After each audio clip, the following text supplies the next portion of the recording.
Olá, meus caríssimos, tudo bem? Rogério Belpino aqui mais uma vez falando a respeito da nossa história de Curitiba, trazendo detalhes, trazendo informações que nos fazem mais próximos da nossa própria história. Nesse episódio eu vou tratar com vocês a respeito de um dos mais belos exemplares da arquitetura aqui da nossa cidade de Curitiba, que é um edifício histórico cheio de brilho, de beleza, muito bem conservado, que é o Paço da Liberdade, localizado ali na Praça Generoso Marques. Esse episódio, inicialmente ele tinha sido gravado para ficar disponível no meu clube de assinatura, o Curitibenses, né? Que por enquanto está ali pausado, né? Passando por reformulações, e eu tive a iniciativa de trazer todos os episódios que eu já tinha disponibilizado lá, exclusivamente lá no clube para os assinantes, né? Agora para todos aqui de maneira gratuita, né? Acessível a todos, pelo YouTube, Spotify, enfim, plataformas de áudio, né? Então, mais um desses episódios que estão aqui disponíveis para vocês se deliciarem com a nossa história. Eu comecei a perceber que são episódios ricos demais em detalhes e que precisam estar acessíveis cada vez mais às pessoas, né? Então, vamos lá, né, tratar um pouquinho mais da nossa história e espero que viajem no tempo e possam entender ainda mais sobre quem somos nós, né, e o quanto a nossa história é bela e cheia de riquezas, de detalhes que nos fascinam. Reforço a informação para aqueles que ainda não me seguem nas outras redes sociais, como o Instagram principalmente, mas também no Facebook, no TikTok, que entrem nessas plataformas e vejam o que eu posto por lá, né? Falo muito com a audiência de outros assuntos que eu não trato necessariamente aqui no podcast e que trazem muitas e muitas informações a respeito aí da nossa cidade. Além de divulgar as aulas passeio que eu faço por Curitiba, né? Que são bastante frequentes, né? Tem vários roteiros, tem vários formatos, enfim, então por essas redes sociais vocês conseguem me acompanhar e entender ainda mais sobre a nossa própria história, ok? Então, como primeira proposta de tema, né, para nós nos descobrirmos mais, eu coloco aqui um dos nossos edifícios mais queridos, né, mais lindos que existe na nossa cidade, que é o Paço da Liberdade. Esse Paço da Liberdade, para quem não conhece ou não está lembrado, enfim, ele fica ali na Praça Generoso Marques, bem no coração de Curitiba, né, no centrão ali, próximo à Praça Tiradentes, né, enfim, a Rua Barão do Cerro Azul, né, que é o final dela, e o início da Rua Riachuelo se encontram ali naquele ponto também, né, enfim, é onde tem um dos edifícios mais icônicos da nossa cidade, né? Que é o Paço Municipal. A partir de 1948 ele recebeu esse nome de Paço da Liberdade. Mas o Paço Municipal, nós sabemos bem já pela etimologia da palavra, né? Paço, que é utilizada até hoje, essa terminologia, é um indicativo, né, de um local, de um lugar feito para se abrigar nada mais nada menos do que a prefeitura, né, de um lugar, né? Então, aquele local onde se faz os mandos, a administração, enfim, tudo, né, de uma determinada cidade, né, que chamamos assim, então, Paço, né? Paço com C cedilha, né? Não Paço com S, né? Sabemos bem, Paço com S de passadas, né, de dar um passo à frente, por exemplo, né?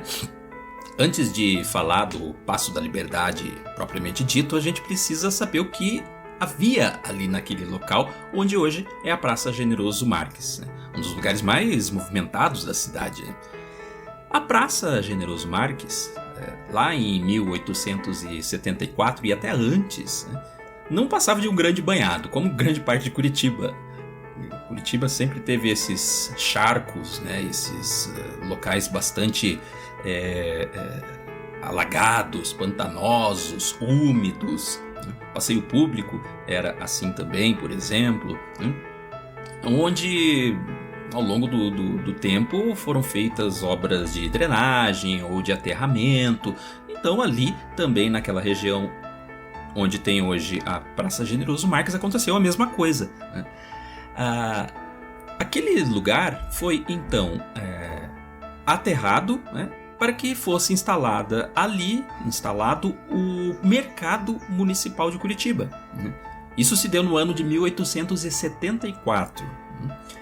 Esse mercado municipal, que enfim, não tinha um local próprio na cidade, tinha passado por vários outros lugares, ele funcionou ali numa estrutura, né, numa estrutura arquitetônica em formato de um quadrilátero, né, de alvenaria, de pedras, né, que abrigava em seu interior as chamadas casinhas, que eram, né, uma espécie de bancas, onde se comercializava, né, o hortifruti, enfim, todo tipo de alimentos que um mercado, né, de alimentos aí exige e no qual a gente pode encontrar, né? Esse mercado funcionou ali até 1915, né, onde então pensou-se a sua demolição, né, até porque ele também foi sofrendo, né, toda essa estrutura do mercado municipal foi sofrendo ao longo do tempo, no que diz respeito à conservação, e precisou mesmo ser demolida e o mercado ser transferido para um outro lugar, né? Então ele foi, num momento, demolido, né, enquanto se pensou a construção desse edifício, que é o tema do nosso podcast. Em 1915, nós tínhamos aqui em Curitiba a seguinte condição: o presidente, ou melhor, o governador do estado, né, que na época era chamado sim de presidente, era o Dr. Carlos Cavalcante de Albuquerque, né? Como prefeito, o grande Cândido Ferreira de Abreu. Cândido de Abreu, que era engenheiro também, né, tinha essa intenção de transformar a cidade de Curitiba em melhorias das mais diversas no que diz respeito ao quesito urbano, arquitetônico, né? Então nós vemos melhorias na Praça João Cândido, também na Praça Tiradentes, enfim, em vários lugares, e aquela região da Praça Generoso Marques também, né? O Cândido de Abreu então pensa nessa construção de um local apropriado para abrigar a Prefeitura de Curitiba, que não tinha ainda uma sede própria, né? Ela passou por tantos lugares, né? Assim como a Câmara de Vereadores também, que foi até dentro da igreja matriz, né? Antes ainda de existir a catedral. A Câmara de Vereadores esteve alocada por um período lá na Capela de São Francisco de Paula, né? A prefeitura da cidade passou por vários imóveis ali pela região central, né? Até ali onde hoje há ou melhor, houve por um grande período o Mercadorama na esquina da Praça Tiradentes, né? Hoje é um outro mercado, agora nesse ano 2023 é o Mercado Nacional, né? Após essa data já não sei mais, mas naquela esquina onde tem os pontos de ônibus, ali havia um imóvel que foi também locado para que a prefeitura ali se instalasse por um período, enfim, né? Então ela passou por vários lugares e precisava de um lugar específico para se instalar, né? Cândido de Abreu então pensou, elaborou, né? Participou na projeção desse grande edifício em estilo eclético, né, como nós chamamos, que ele representa a corrente eclética na arquitetura e que tem nela elementos do Art Nouveau, né, que é um estilo também, né, muito difundido no Paraná de maneira específica, por causa da pujança, da glória do ciclo da erva mate, da sua riqueza, que dava, né, vazão, dava ambiente adequado para que acontecesse essa manifestação bastante rebuscada da arquitetura nesse aspecto. Roberto Lacombe também foi um dos arquitetos né, responsáveis pela execução do projeto do Paço da Liberdade. Então, o que aconteceu? Né? Pensou-se esse edifício e ele foi sendo construído já logo quando foi desativado o mercado municipal. Né? Eu falei que essa estrutura quadrilátera do antigo mercado municipal foi demolida, mas ela não foi demolida no início das obras do Paço da Liberdade. Pelo contrário, né, do Paço Municipal, como era conhecido na época. Né? Pelo contrário, a estrutura externa, vamos dizer, as paredes, né, desse quadrilátero foram mantidas, né, e o paço foi construído dentro. Né, então, digamos assim que essa estrutura serviu do antigo mercado municipal, serviu como um tapume, né, para, enfim, ali proteger o período de obras do edifício do Paço Municipal. Né? Olha, a inauguração do Paço, então, se deu em 24 de fevereiro do ano de 1916. Isso depois de pouco mais de 500 dias de construção, 530 e poucos dias que levou toda a construção do edifício. Foi um tempo recorde, um tempo assim muito hábil, né? Muito dinâmico, né? Enfim, algo assim para a época impensável de se fazer, né? E que se conquistou porque houveram envolvidos ali nas obras, né? Tinha artesãos, artistas, e todos eles com uma qualidade profissional, né, de alto nível. Então, aí as coisas facilitaram, mas pensando, né, num período em que não se havia todo o maquinário, por exemplo, que nós temos hoje, né? Um pouco mais de 500 dias de obra, olha, para fazer o que a gente vê ali, né, é incrível, né? Bem, o edifício abrigou a sede da prefeitura por 54 anos, então de 1916 a 1970, né? Uma curiosidade é que passaram por ali 42 prefeitos, por aquela sede da prefeitura. Né?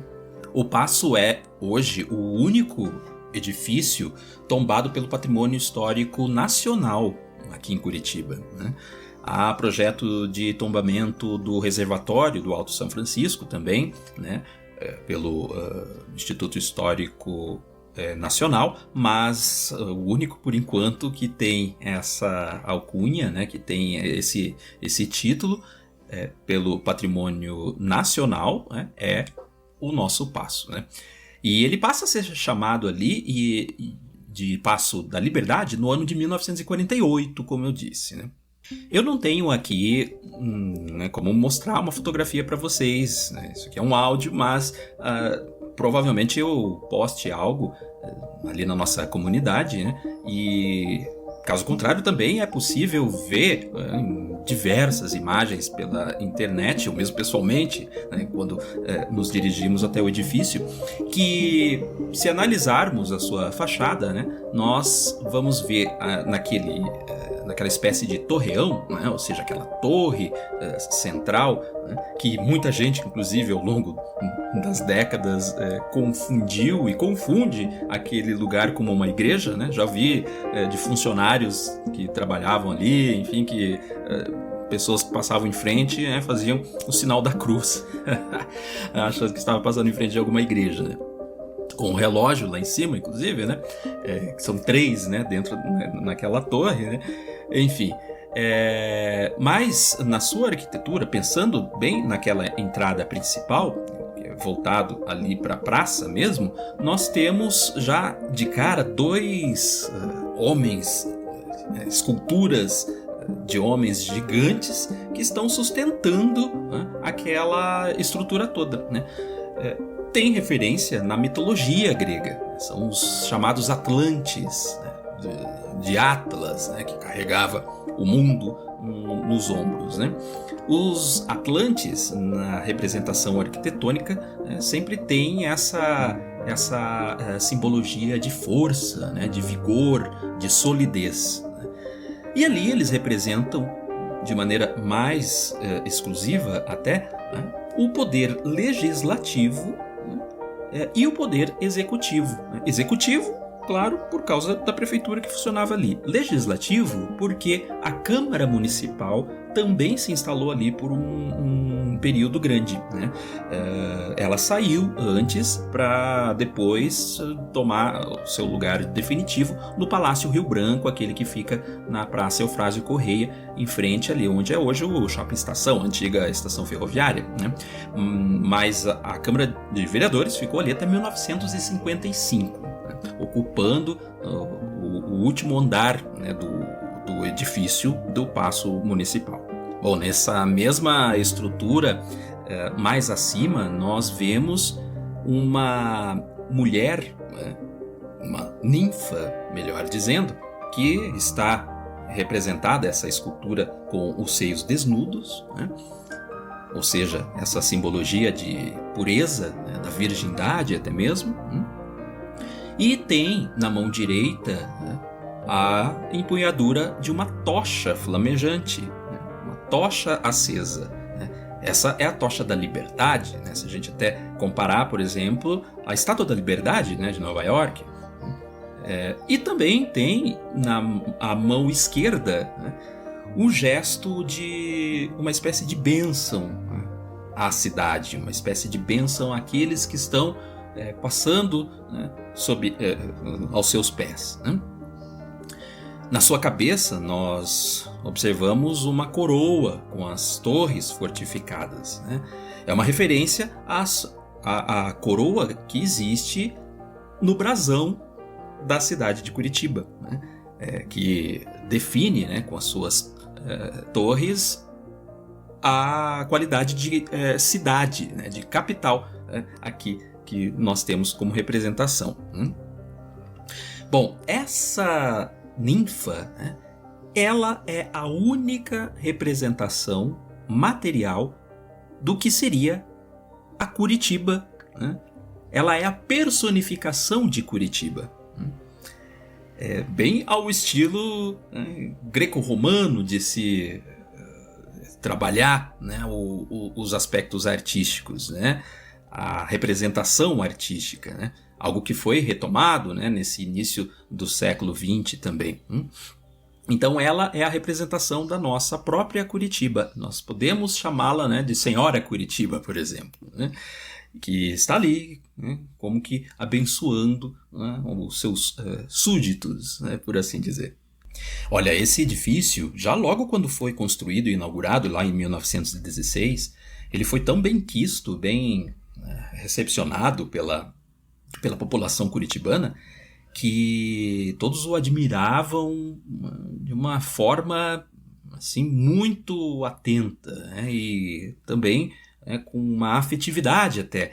Tanto que nessa inauguração, né, o edifício foi aberto para visitação pública. E a população foi lá, foi vê-lo, né, mais de perto, no seu interior, o que era aquele novo edifício que ocupava então uma das principais regiões da cidade, né?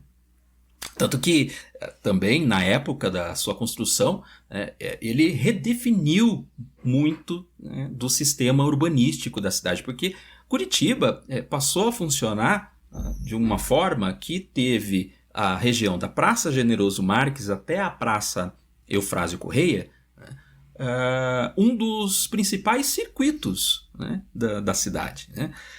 Isso ali também simbolizado, né, pela Rua Barão do Rio Branco, que já desde o final do século XIX, né, teve uma glória, né, muito grande por causa da instalação lá, né, em 1885, da rodoferroviária não, né, da estação ferroviária antiga, né, isso por causa da inauguração da estrada de ferro Paranaguá-Curitiba.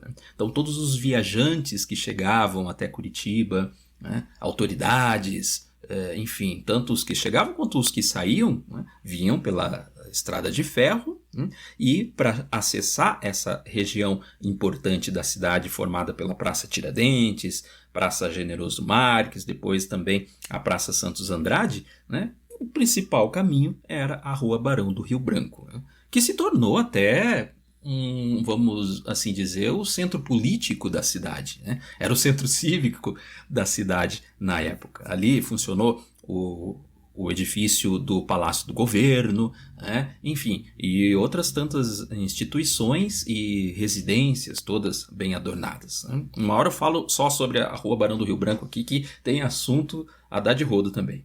E bem em frente ao Paço da Liberdade, nós temos a famosa estátua do Barão do Rio Branco, aquele monumento no qual o Barão do Rio Branco, em bronze, se nós olharmos, ele está até, de certa forma, deslocado, né? Ele não está num paralelo exato ao edifício do Paço, ele está assim meio de lado, né? É porque ele olha, né, diretamente para a rua que leva o seu nome, a Rua Barão do Rio Branco, né? Enfim, Barão do Rio Branco, que foi um grande diplomata brasileiro, né? Logo após a sua morte, a Rua da Liberdade, que era assim chamada a Rua Barão do Rio Branco, né, tomou o nome dele, e a sua escultura foi inaugurada ali antes ainda do Paço o Paço Municipal ser inaugurado. Foi colocada ali no ano de 1914. Né? Bom, depois da prefeitura, naquele prédio do Paço, instalou-se ali o Museu Paranaense, né? Que ficou ali até o ano de 2002. Né? A prefeitura, ela ficou ali até o ano de 1970, né?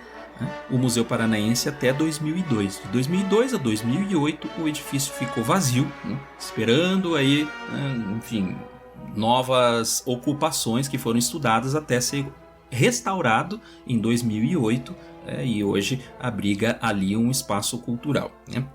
Mas olha, é interessante, porque eu já falo isso sobre o Museu Paranaense. Outra instituição bastante tradicional, antiga da nossa cidade, né?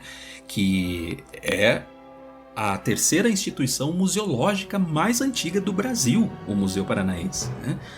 Enfim, ele, né, com toda a sua tradição que traz aí a nossa...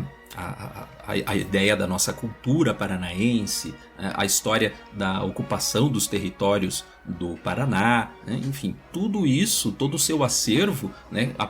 Quando foi instalado ali o museu, né? Ele já existia antes em outros locais, mas ele foi instalado ali, como eu disse, nos anos 70, né? O acervo também foi tombado, né? Então olha só, né? Um edifício que tem essa simbologia bastante presente, né, de tradição, né, de trazer até nós, né, toda essa carga simbólica, né, de história que nós temos hoje.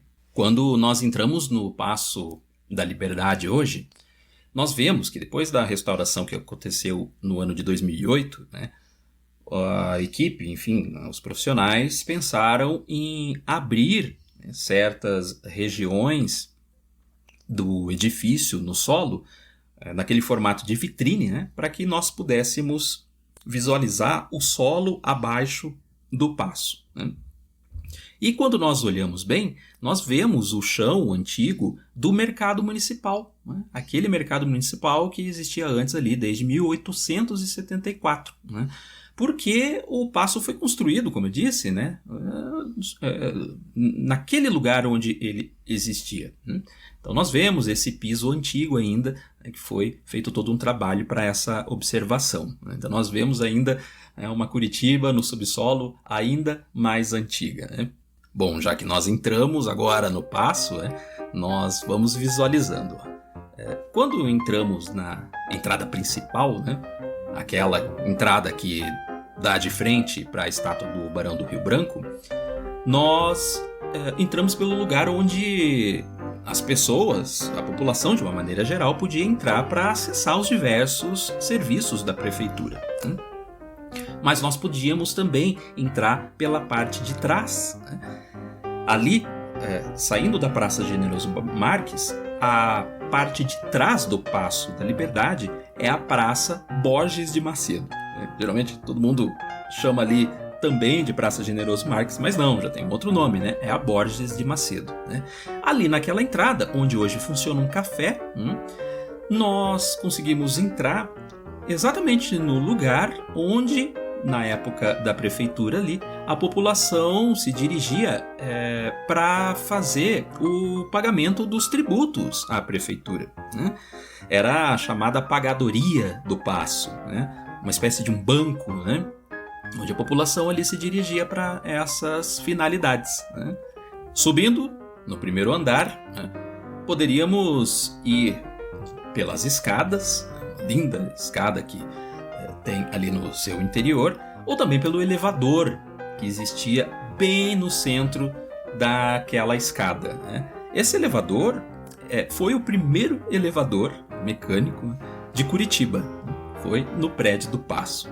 Então, chegando no primeiro andar, nós acessávamos uma área um pouco mais restrita da prefeitura, que era onde ficava a sala do prefeito, né, e o salão nobre, esse salão onde aconteciam, né, enfim, reuniões, eventos específicos, né. Havia ali também naquele andar as instalações da secretaria da prefeitura, além de outras demais alas administrativas do lugar. Já no segundo e último andar, era onde estava instalada, de fato, a Câmara de Vereadores, né, onde ficava ali o presidente da Câmara, as comissões, né, e o salão nobre onde ocorriam as sessões. Nesse salão, no teto, há uma pintura bem elaborada que representa em suas figuras o poder da Câmara, né? Muito bonita, muito bem representada.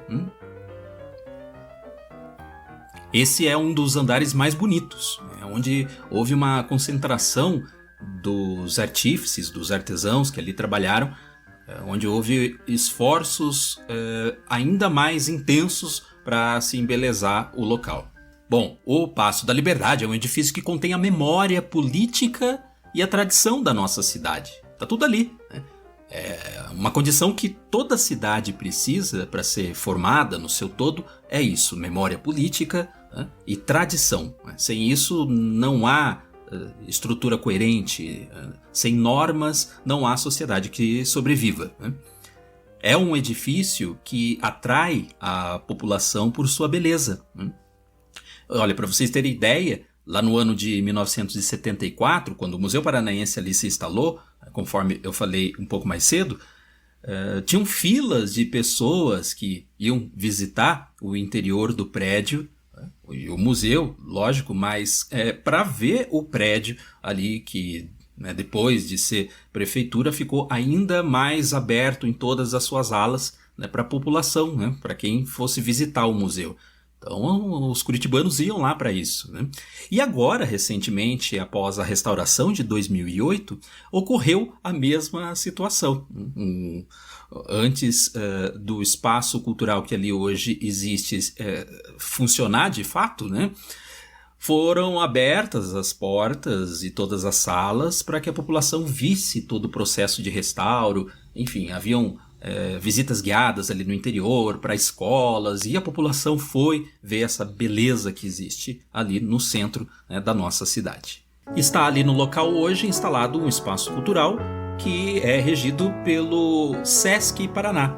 Então tem ali, além do café, tem também uma biblioteca, tem sala de exposição de arte, tem, enfim, eventos diversos como cursos na área das artes visuais, do cinema, né? Enfim, há uma variedade bastante grande de manifestações culturais ali dentro, né? E também de formação, aberta ao público, né? Então, um edifício que tem essa abertura ao público, qualquer pessoa ali nos horários de funcionamento, claro, pode entrar e usufruir dessa beleza toda, tanto do espaço cultural quanto da beleza da sua arquitetura.